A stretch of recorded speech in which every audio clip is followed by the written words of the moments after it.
That's a situation when someone was the aggressor or when it was passive resistance. He talked about search and rescue, the things that he did when he was out and what he effectuated when he was doing that, really trying to help them understand what his state of mind, to use his words, would have been when he encountered Ahaumd Arbery. The 911 call you mentioned was one that came up through cross-examination.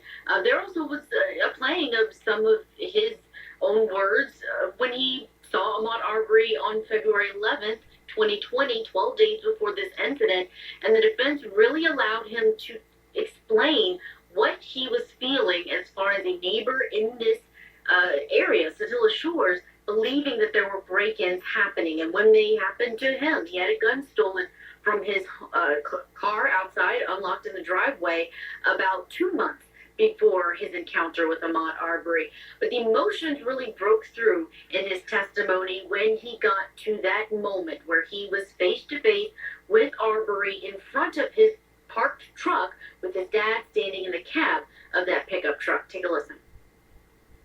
Do you, at that time, did you remember how many times you shot the gun? No, I didn't. I shot twice. But you shot it. You should shoot. Yes. Yes. Do you remember how many times you did? I thought it was twice until later on speaking with the investigator that I realized that it was 3 shots. But I shot the first shot. I know I shot, and then the second shot I shot again because I was still fighting. He was all over me. He was still all over that shotgun, and he was not relenting. So I shot again to stop him. That third shot, which I thought was second, that final shot, he disengaged, and at that point, he let go.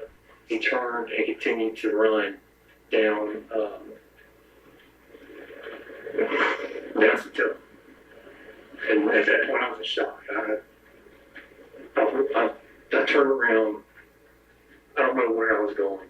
My dad came out, and he was yelling that he's got his hand under him. I turned around. We got over there and pulled his hand out from under him and realized that he was deceased. And I looked up, and the police were right there.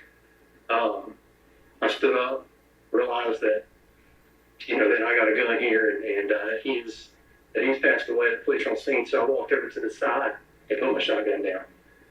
After that, it was a blur. The shotgun was a blur. In this moment, Gregory McMichael was also seeming to tear up there at the defense table along with his son. Another thing, Michael, that Travis McMichael explained today from his perspective was the moment when Ahaumd Arbery is behind his truck, running toward his truck, and he has his shotgun raised at him when they are many, many feet apart. He said that his intention was to get Arbery to go away from his truck, to leave. And he said he was planning to allow him to run away and then point for police to know which way that he went.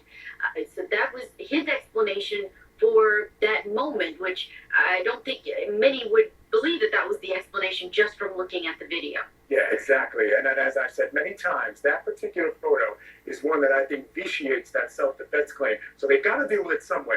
And that was the story he told. All right, and Julia, Ahaumd Arbery's mother spoke after court today. What did she have to say?